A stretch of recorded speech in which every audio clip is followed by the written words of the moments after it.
Well, hello, and welcome to tonight's Master Gardener virtual lecture. What the heck is nutrient management and why should I care? This program is a collaboration between the amazing people at the VCA Loudoun County Master Gardeners and Loudoun County Public Library, and is supported by funding from the Master Gardeners and the Stephen Dunbar Memorial Fund. My name is Jeremy, and I'm a programming coordinator for LCPL, and I'll be your host tonight.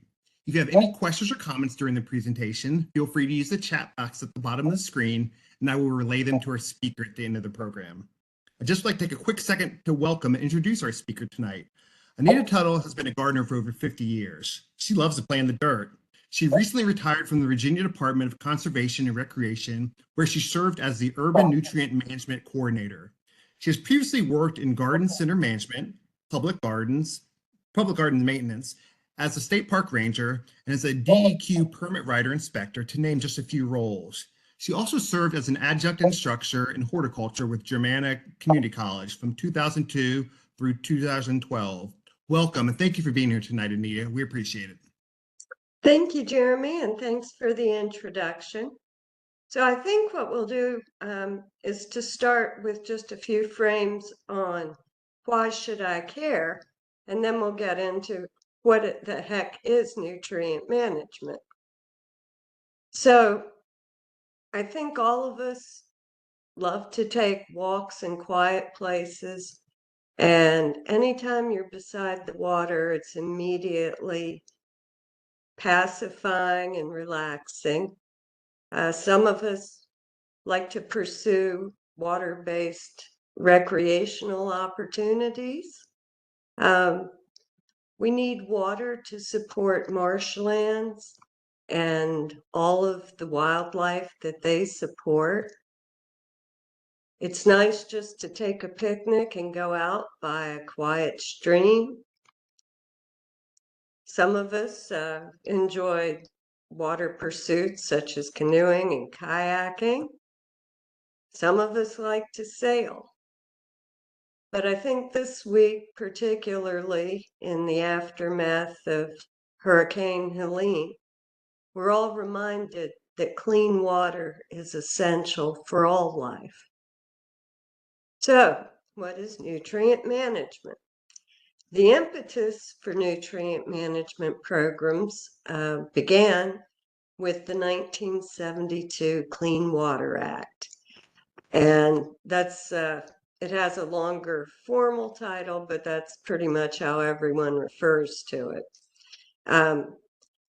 It came about during the period of time when Lake Erie was catching on fire, when all of our waters had become noticeably polluted. And there were other federal laws prior to this. The earliest was dated from 1948, but it was given some updates and a lot more teeth and became the Clean Water Act.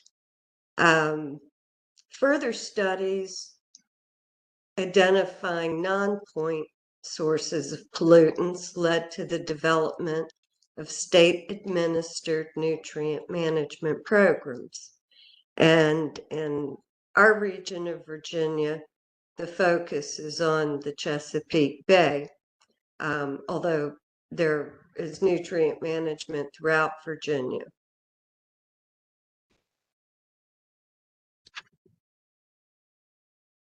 So a lot of this is going to be taking a simple concept and getting into the weeds of how it goes through the bureaucratic process.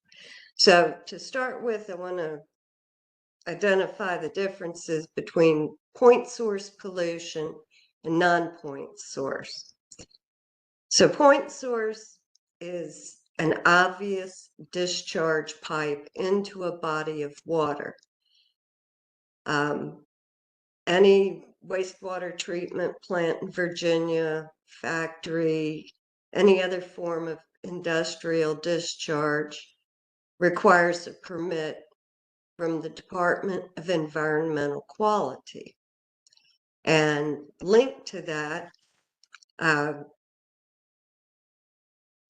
the Department of Conservation and Recreation is responsible for non-point source pollution. And that's where you have a general flow of water from land to water.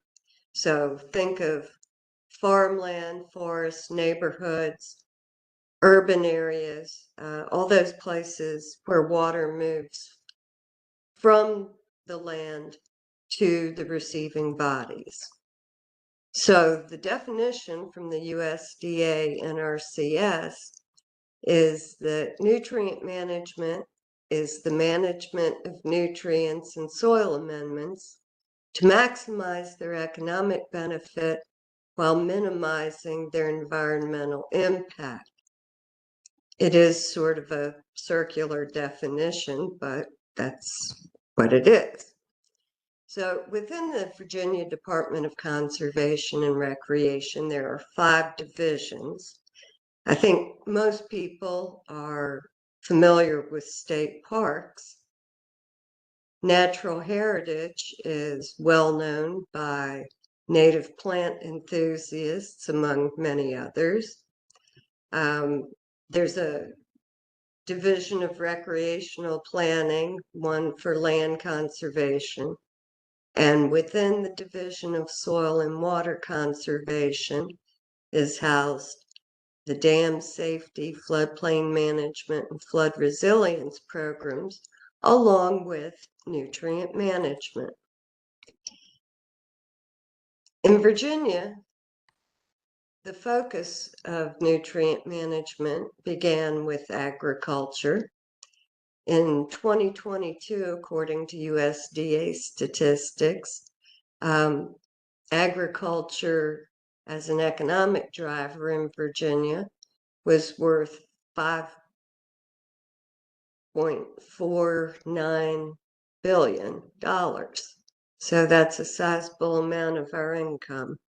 And agriculture includes row crops and hay fields, but also livestock husbandry, applications of all forms of nutrients to cropland. And Virginia's urban nutrient management program formally began with the 2005 General Assembly. There was an industry spokesman meeting with one of the state delegates, and his observation was that a lot of private industry had to have nutrient management plans, and he thought that all of the state entities should be required to have them as well. And the delegate agreed, proposed a bill, and what you see on the screen is the resulting legislation. So this applies just to state agencies. And that's how things got started, and that's where I got started with nutrient management at DCR. I was there to help create the urban program.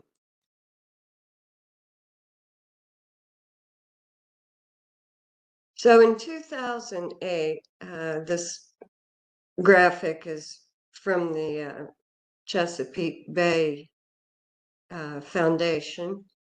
The concerns were for the 3 items you see: nitrogen, phosphorus, and sediment. And it began to be recognized that while agriculture certainly was contributing the majority of the issues, that there were many other sectors involved as well. And this information sort of defined how nutrient management focused its efforts going forward. So there have been several successive actions by the General Assembly in the intervening years, and there have been more agricultural and urban sectors that have been targeted for reducing their inputs to state waters. So for those of you whose high school civics classes are a few years in the rear view, I'm just going to kind of run through the process to refresh your memory. So statutes come about. Statutes are the formal name for the laws we have. So a bill is submitted in either the House of Delegates or the Senate. If the bill is passed in that house, then it goes to the other side. Once the governor signs the measure, it becomes law. From there, each statute or law falls under the jurisdiction of an executive branch agency. And whatever agency is tasked with carrying out the law is required to promulgate regulations, and those are the detailed rules governing how the program is going to be enacted. So the DCR Nutrient Management Training and Certification Regulations were first finalized in 1996. They were amended effective 2006. That was due to the state lands legislation. And the most recent revision was in 2014. Part of administering the program involves educating, training, and certifying nutrient management planners. And currently we have over 300 in Virginia. In order for a nutrient management plan to be valid, it has to be written by a certified planner. So the first urban graduating class was in February 2009. There was urban nutrient management and there were urban plans prior to this, but this was the first graduating class. So all nutrient management plans must be written by a certified planner.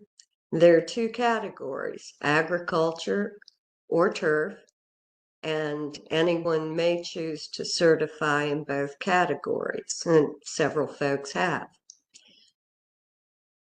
The plans written by the planners must follow all the requirements of the nutrient management standards and criteria. There are differences in certain types of plans, but all of them must be updated every 3 to 5 years. And with the most recent legislation and permit terms by DEQ, the majority of plans must be approved, and those are submitted to DCR for review and approval. In agriculture, the permits are issued by DEQ, and there are threshold numbers of confined livestock and poultry that are required to have a plan. And this is really simplified. There are lots of details to this. And farms that import threshold levels of organic nutrient sources, such as liquid and solid manures, poultry litter, biosolids, industrial byproducts, are also required to have DEQ issued permits. Farms with over 50 crop producing acres within the Chesapeake Bay watershed, and all farms that are receiving cost share money through the soil and water conservation districts are required to have nutrient management plans. On the state or urban side of things, state lands that receive nutrients. Not every state park is fertilizing their territory. So in that case, they wouldn't be required to have them. But if you're putting down nutrients and think public college campuses, you're required to have them. All golf courses. Localities required to obtain MS4 permit coverage through DEQ. This is part of DEQ oversees stormwater management in Virginia, and the MS4 permit is a part of that.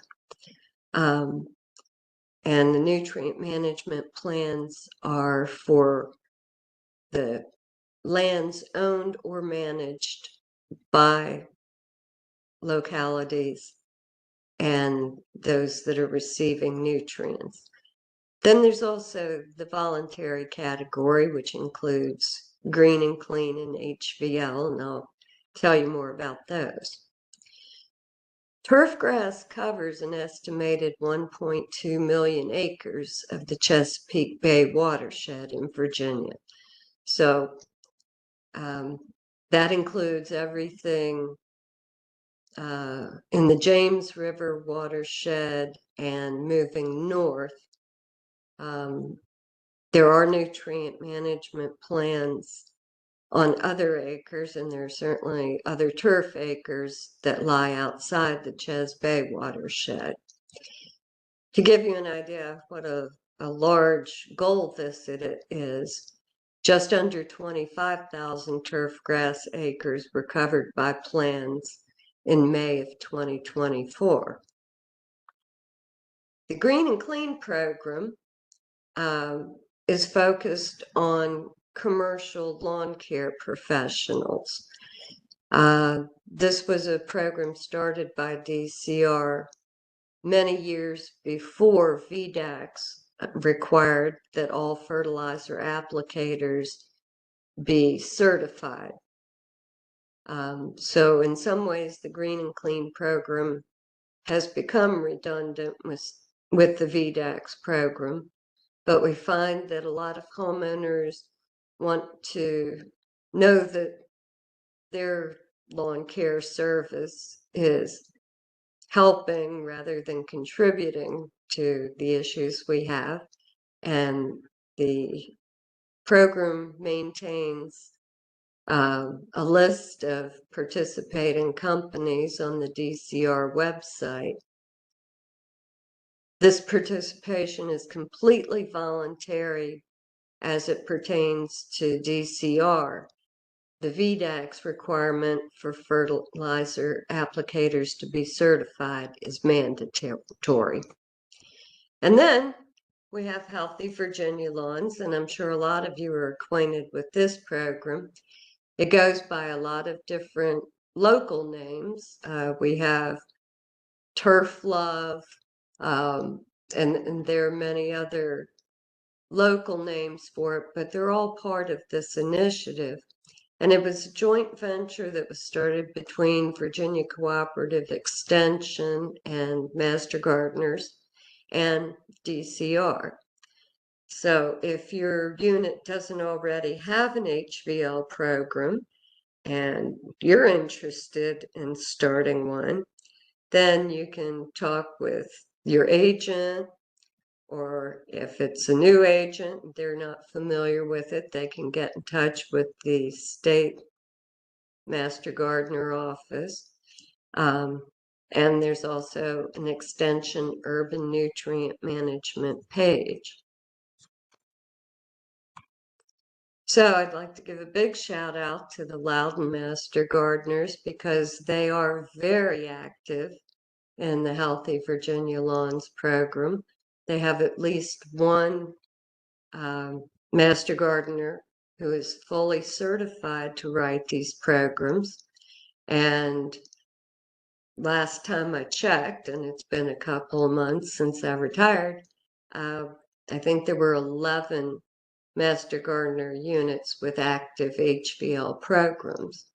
So it's a stormwater management program / nutrient management program that seeks to make sure that we're all fertilizing our lawns appropriately in order to prevent the loss of nutrients to our waterways.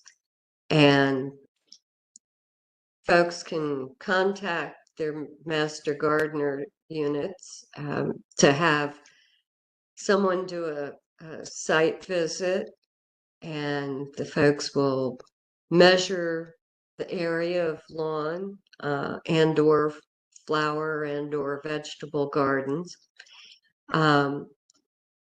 These are strictly voluntary plans. We like to think that everyone implements them, and we know from feedback at the state level that most people do.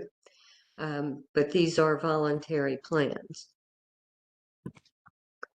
So, what's a nutrient? So, from your master gardener training, you know what the major plant nutrients are. The macronutrients are listed. 3 major nutrients in commercial fertilizer: nitrogen, phosphorus, potassium. The nutrients of concern for water quality are nitrogen and phosphorus, although potassium is one of the nutrients that shows up in almost any commercial fertilizer. There's no link that has been found to date that indicates potassium contributes to a degradation of water quality. We know that nitrogen and phosphorus in excess amounts do cause problems. So then we have nutrient sources, and broadly, those are inorganic versus organic. And then we run into issues of what does organic mean? And they're all forms of organic fertilizers that fall under the category. It's a confusing term in many ways because organic in the chemist scientist world means that it's a product that contains carbon compounds. So there are many things that are organic that organic gardeners would never put on their land. So that's the meaning that is most often used among gardeners and farmers or anyone cultivating the soil, is it's a product that's derived from living organisms, and it contains nutrients in quantities and ratios that make it suitable for use on feeding the soil. And then we have to wonder, well, does your tomato plant really care if you're using organic or inorganic fertilizer? And it turns out that no matter what source you're using, the form of the nutrient taken up by the plant is inorganic. With organic fertilizers, there are soil microbes and that break down organic sources, and through a series of biochemical reactions produce nitrate and ammonium that are then taken up by the plant. Plants don't need carbon in their fertilizer necessarily because they take it from the CO2 in the air, and the plants break this down into carbon and oxygen. One of the reasons gardeners often opt for organic fertilizers has to do with the energy required to produce a bag of synthetic fertilizer. It turns out that the manufacture of inorganic fertilizer represents the single largest energy input, even for no-till grain production. In this case, for this study, corn was the crop under consideration, and just the manufacturing process accounted for 40 to 50% of the total energy input. The conclusion of this paper shows that you can reduce energy requirements for crop production by using livestock manure in place of organic fertilizer. So, in terms of how we accumulate nutrients for our growth and development and maintenance, these are some products you can think of as being, our version of organic fertilizer. Most of it's captured under the notion of the whole foods movement or the farm to table movement. So we know that humans are best fed when their diets include sources of all of those things. Then, the stuff you buy in the bottle is analogous to inorganic fertilizer. And certainly there are people who have allergies, intolerances, sensitivities to certain foods. And in those cases, they may have to supplement their nutrient intake with something out of a bottle. Every nutrient management plan starts with a soil test. And as master gardeners, we're all very familiar with how to take and send in a soil test. There are many commercial labs available in Virginia, but I think for master gardeners, the majority of us are using the Virginia Tech Soils Lab. So the basics of nutrient management plans are to make sure we're putting the right amount of the nutrient or the rate of fertilizer based on our soil test results. And the other key part is to do this at the right time in the year so that the crop gets the majority of the nutrients applied, and we want to minimize our environmental loss. And as we all remember, soil tests don't measure nitrogen. Nitrogen can be tested, but it's always understood to be a point in time. And just because nitrogen is so mobile in the environment, those levels fluctuate from day to day based on heat, moisture, and then there are subsequent rates of nitrate or ammonium availability that depend on how active our soil microbes are. So we know that during cold, rainy weather, the microbes aren't doing a whole lot, and that they're releasing a lot more of these nitrogen compounds during warm weather when enough moisture is available. So years of university trials within Virginia and across the country have established optimum rates for nutrient application depending on the type of crop, or in urban nutrient management, we're more focused on turf grass.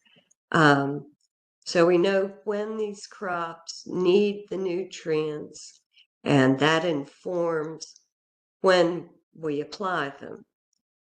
Typical cool season home lawn grasses are fescue, perennial rye, Kentucky bluegrass, and warm season home lawns in Virginia are going to be hybrid Bermuda or zoysia. Golf courses use a lot of bent grass as well, but I haven't yet seen that used on home lawns. And, which one you use is based a lot on your aesthetic inclinations, but also Virginia is known as a transition zone for turf grass. And what that amounts to is that We don't have a turf grass that really loves it here. We're more or less coaxing these grasses to look decent if we take good care of them. So in the southeastern part of Virginia, we find more hybrid Bermuda and zoysia. In cooler places, we tend to find the cool season grasses. And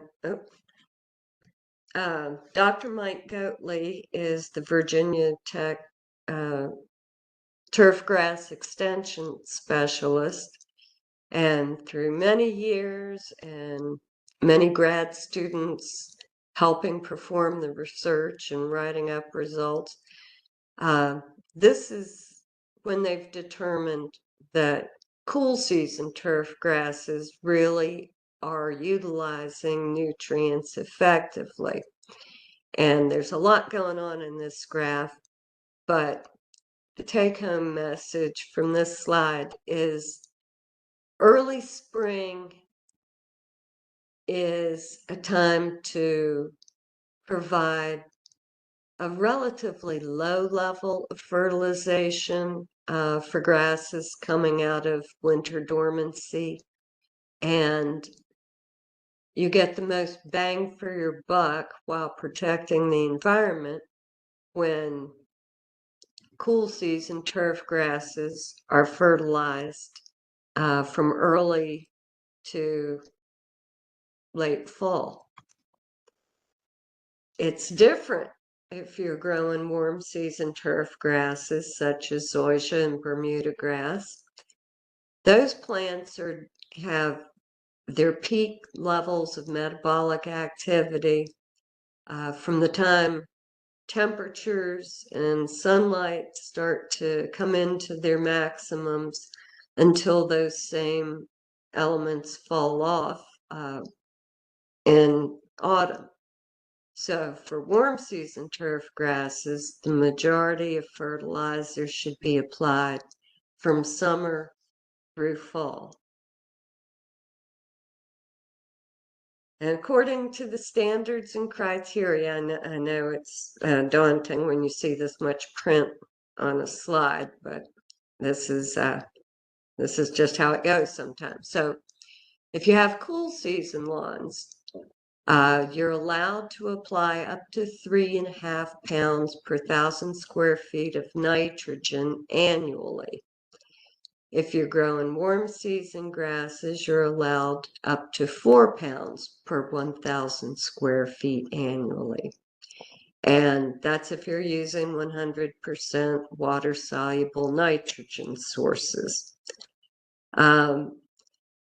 These rates would be for lawns that really receive a lot of activity. So, think things like all the neighborhood kids in your backyard playing soccer most days.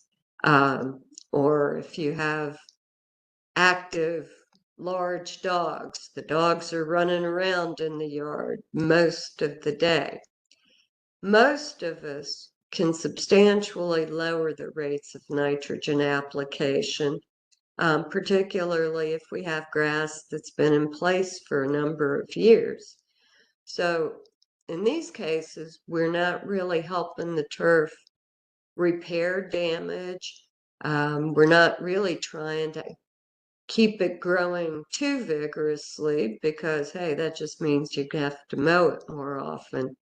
So most of the time, 2 pounds of nitrogen per 1,000 square feet of turf grass is plenty for a home lawn. Then we have charts in the standards and criteria for phosphorus and potassium nutrient needs. And once again, all of these rates are based on years of university research and real-world trials in places across the state. So if you have a low reading on your soil test for the phosphate, P2O5, then if it's a low minus rating, you're allowed to apply up to 3 pounds per 1,000 square feet. The same rates can be used for potassium. And please keep in mind that you shouldn't be using high phosphorus ratio fertilizers such as 10-10-10 or 5-10-10 unless your soil tests indicate that you need that much phosphorus. And then here's the reason. In most cases, if there's any doubt in your mind, it's better to use less than more. So where this graphic has optimum, you can think of that as a medium level on your soil test. If you already have a medium level of nutrients available in your soil, then putting on more doesn't make a whole lot of difference in terms of plant uptake. It just means that the extra fertilizer you're applying is not used by the plant and will move through the soil profile and contribute to pollution. So how do the nitrogen and the phosphorus end up in waterways? Well, because nitrogen is highly leachable, it's a very active compound, and it's easily dissolved in water. So it moves down through the soil profile and can contaminate groundwater and large overdoses of nitrogen, or it simply flows with runoff during rain events and reaches creeks and streams that way. When you're talking about soluble nitrogen, the heavier the rate of rainfall, the greater the loss. If you apply nitrogen, generally fertilizers are going to have a blend of nitrate and ammonium nitrogen forms. Ammonium is volatile, and if you apply during very hot weather, then the nitrogen will volatilize and just go up into the atmosphere. And then the next time it rains, you're adding nitrogen to not only the surface of the land, but also to the waterways as rainfall. Phosphate is a little different. That one is not nearly as active a compound, and it chemically binds to soil particles, primarily clay and silt. Nothing much binds to sand particles. They're relatively inert. So what happens here is that phosphorus is carried on soil particles and primarily enters waterways through runoff. Then there's the other pollutant that really doesn't fall under nutrient management plans, but it certainly is a critical part of the issue in terms of water quality. So sediment, we've all seen it in the water. So a lot of us have had very high rates of rainfall in the last few weeks. And if you're seeing muddy rivers and muddy creeks, then the muddiness is attributable to sediment that's washed off of the land and has entered the water. Well, okay. So why is sediment a bad thing? Well, aside from just being ugly when you watch those muddy rivers roll by, sediment significantly lowers light levels in the water, and it reduces the growth of submerged aquatic vegetation. So these different plants, there are different grasses and other vegetation that grow below the surface of the water, and many of those are found along stream sides and river banks, and they're critical for as nurseries for aquatic animal life. Excess sediment, as we've mentioned, also carries the phosphorus that's bound to the soil particles, and that promotes algal growth, and that eventually causes areas of low oxygen, especially in large water bodies and still water. And excess sediment can just also outright suffocate aquatic organisms. Think about it. If you're a clam or a mussel on the bed of the waterway and this blanket of wet dust comes down on you, it's hard to breathe or do anything else. Well, I don't know why this keeps skipping around. Okay, so while the Department of Conservation and Recreation is responsible for administering the nutrient management program, the Department of Environmental Quality is the agency responsible for stormwater programs. For most of us, as just regular citizens and gardeners, it may seem like a bit of an illogical split, but that's how it kind of works out in government sometimes. So a lot of the programs between the Department of Forestry, VDACS, the Virginia Department of Agriculture and Consumer Services, DCR, DEQ, they have programs that are linked to one another in many ways, but the administration of the programs goes to one agency or another. So DEQ is a primary regulatory agency, and they issue permits for a host of activities within the state that may negatively impact water quality. They're also the agency most responsible for implementation of what's known as WIP 3, the Watershed Implementation Plan. That's an agreement between the Ches Bay federal entities, the Chesapeake Bay Program, and the state authorities. So under the Ches Bay Program, each state whose waters flow into the Chesapeake Bay is responsible for certain goals, and 2025 is the end point for reaching the WIP 3 goals. And a lot of these are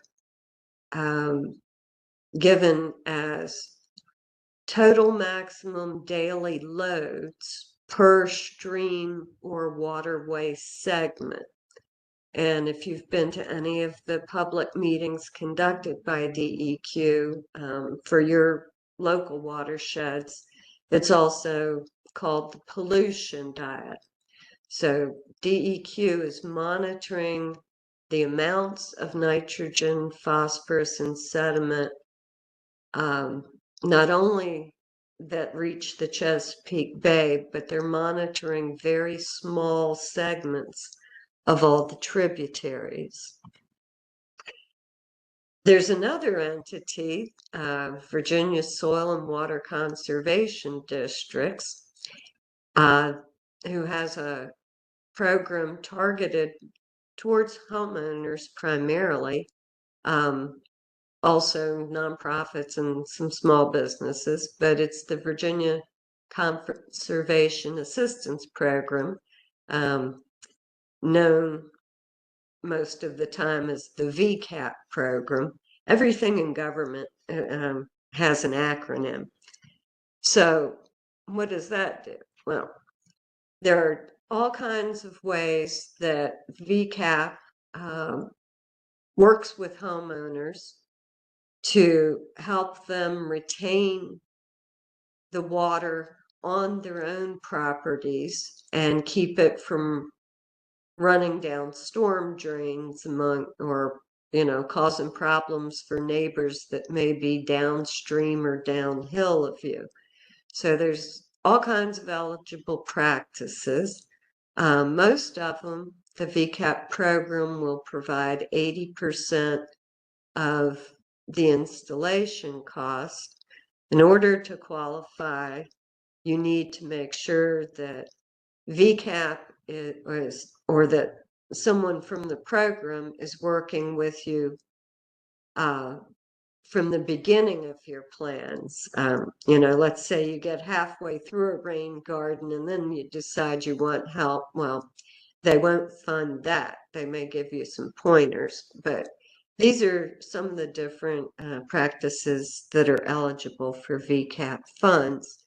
And you can reach out to your soil and water conservation district for help with any of those issues. If you have places where, there's sort of a ditch going through your yard and water's leaving your own property. Oops, come back.